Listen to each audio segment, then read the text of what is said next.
అందరికీ నమస్కారం అండి. మీరు చూస్తున్నారు cook and grow with Jayashree. ఈ ఛానల్లో అయితే నేను కుకింగ్ వీడియోస్ అలాగే మొక్కల గురించి కూడా మీకు ఈ వీడియోలో చూపిస్తాను. ఈరోజు అయితే మార్నింగ్ నుంచి సాయంత్రం వరకు అయితే నేను నా రొటీన్ ఎలా ఉంటుందనేది మీకు షేర్ చేస్తాను. ఈరోజు మార్నింగ్ టిఫిన్ కోసం అయితే నేను బొంబాయి రవ్వ ఉప్మా చేసుకుంటున్నానండి. ముందుగా ఆయిల్ వేసుకొని కొద్దిగా ఆవాలు, జీలకర్ర, మినపప్పు వేసుకున్నాను. పల్లీలు అయితే మా ఇంట్లో తినరు, అందుకోసమని నేను పల్లీలు అవేం వేయలేదు. ఉల్లిపాయ ముక్కలు, పచ్చిమిర్చి, క్యారెట్ ముక్కలు వేసి కొద్దిగా ఉప్పు, పసుపు వేసుకొని కొద్దిసేపు అయితే మగ్గించుకోవాలి. ఇలా మగ్గించుకున్న తర్వాత 2 గ్లాసులు వాటర్ పోసుకోవాలి. నీరు బాగా మరిగిన తర్వాత రవ్వ వేసుకొని 1 గ్లాస్ రవ్వ వేసుకొని అయితే బాగా కలుపుకోవాలండి. ఇదంతా దగ్గర పడే వరకు అయితే బాగా కలుపుకుంటూ ఉడికించుకోవాలి. అంతే అండి. ఈరోజు మార్నింగ్ కొంచెం ఇంట్లో సరుకులు నిండుకున్నాయి. డిమార్ట్కి వెళ్ళి కొన్ని సరుకులు అయితే తీసుకొచ్చుకున్నాను. మధ్యాహ్నం లంచ్లోకి అయితే నేను సాంబారును, తోటకూర వేపుడు, అలాగే టమాటా పచ్చిమిర్చి పచ్చడి కూడా చేశాను. ఈరోజు మధ్యాహ్నానికి అయితే లంచ్ అయితే తినేసి ఇంకా పొలంలో వర్షం పడేలా ఉంది. ఇప్పటికే కొద్దిగా లేట్ అయింది నేను పసుపు నాటుకోవడం. ఇప్పుడైతే ఇవంతా తీసుకొని వెళ్ళి నాటుకోవాలండి. ఇది లకాడాంగ్ పసుపు అనమాట. ఇది చాలా మెడిసినల్ వాల్యూస్ ఎక్కువ ఉంటాయి, మన హెల్త్కి చాలా మంచిది. ఇది మేఘాలయ దగ్గర పండుతుంది, అదైతే తెప్పించాను నేను. మనం రెగ్యులర్గా వాడే పసుపు 6% కుకుమిన్ ఉంటే ఇది 11% దాకా ఉంటుందండి.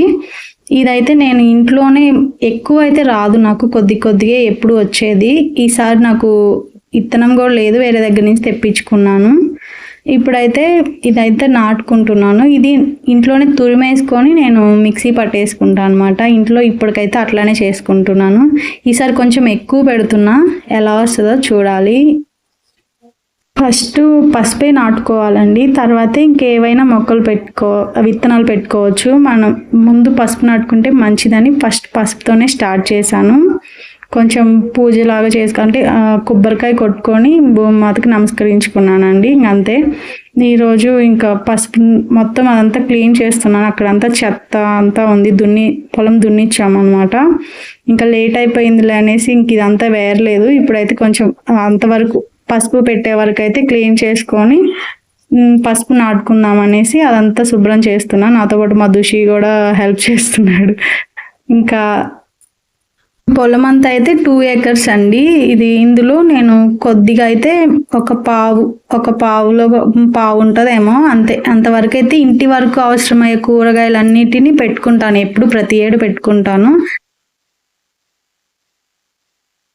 ఇంకా ఈ కర్రలు కట్టారు కదా, ఈ కర్రల దగ్గర నుంచి ఇటువైపు ఇంటికి కావాల్సిన కూరగాయలు, బీరకాయ, సొరకాయ, అలా కాకరకాయ, గోంగూర ఇవన్నీ పెట్టేస్తాను అనమాట. పసుపు కూడా పెట్టేదాన్ని, కాకపోతే ఎక్కువ వచ్చేదిగా, అంటే ఎక్కువ దానికి కేరింగ్ అనేది తక్కువ అనమాట. ఇంట్లో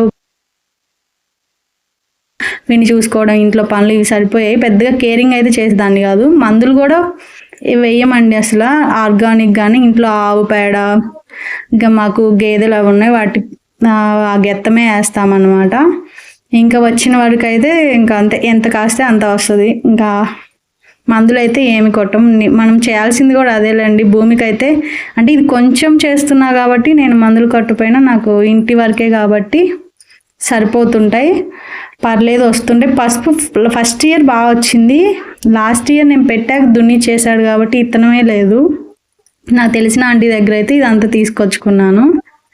ఇప్పుడైతే ఇవి పసుపు కొమ్ములన్నీ కూడా ఇలా తీసుకొని అంటే కణుపుల దగ్గర మనం మొత్తం ఇలా చిన్న చిన్న ముక్కలుగా అయితే ఇవి చేసుకోవాలి. ప్రతి కణుపు దగ్గర మనకైతే మొక్కలాగా వస్తుంది అనమాట. ఇలా ఏరులా కనిపించాయని ఫస్ట్ మనం పెట్టుకున్న దుంప ఉంటుంది కదా, దాన్ని తల్లివేరు అంటారు. దీనికి కంటే కూడా మనకి సైడ్ వచ్చే పసుపు కొమ్ములకి పసుపు బాగా వస్తుంది అని చెప్పారు. ఇంతవరకు అయితే చూడలేదు నేను. లాస్ట్ టైం పెట్టానులే కానీ లాస్ట్ టైం అంతకుముందు బాగానే వచ్చింది. మనం బయట కొనే పసుపు కూడా అండి మనకి కలర్ చాలా కలర్ఫుల్గా ఉంటుంది. మనం ఇంట్లో చేసుకున్న పసుపు అయితే అంత కలర్ అనిపించదు. ఇదైతే లైట్ ఆరెంజ్ షేడ్లో వస్తుంది. ఈ పసుపు కొమ్ములు కూడా అంతే వస్తాయి అన్నమాట. కాకపోతే మరీ అంత కలర్ అయితే ఏమీ ఉండదు. మనం డైలీ యూజ్ చేసుకునే పసుపు చూడండి ఎంత కలర్ఫుల్గా కనిపిస్తుందో. కూరలో వేసినా కానీ అంత పసుపు మనం రెగ్యులర్గా వాడే పసుపు వేస్తే పచ్చగా బాగా కనిపిస్తుంది. ఇది అంత పచ్చగా అయితే ఉండదండి, లైట్ ఆరెంజ్ కలరే ఉంటుంది. ఇది పసుపు పట్టాక కూడా మీకు నెక్స్ట్ టైం నేను వంటలో వాడే చూపిస్తానులేండి. ఇప్పుడైతే నేను ఈ పసుపు కొమ్ములన్నీ కూడా ఇలా నాటేసుకుంటున్నాను అనమాట. కొంచెం కొద్దిగా మడిలా చేసి అయితే ఒక 10 వరుసలు అయితే నాటేసుకుంటున్నాను అనమాట. ఈ పసుపు కొమ్ముల వరకు ఈసారి ఎలా వస్తుందో చూడాలి. ప్రతి ఇంట్లో ఉండే ఈ పసుపు వెనుక రైతు కష్టంతో పాటు భూమాత దీవెనలు కూడా ఉంటేనే మనకి బంగారం లాంటి పసుపు అయితే వస్తుందండి. మనకి జన్మనిచ్చింది అమ్మ అయితే మన జీవితాన్ని నడిపించేదైతే భూమాత. ఆమెను గౌరవించడం అంటే మన భవిష్యత్తుని మనం కాపాడుకోవడం అండి.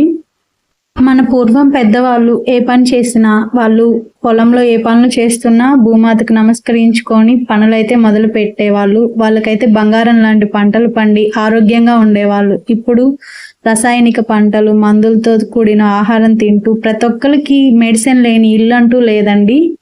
అందుకని మనం భూమాతని గౌరవిద్దాం. అలాగే కెమికల్స్ లేని ఫార్మింగ్ చేసుకొని మన వరకు మనమైనా పండించుకొని కొంచెం కొంచెమైనా మార్పు అనేది రావాలని నేను కోరుకుంటున్నాను.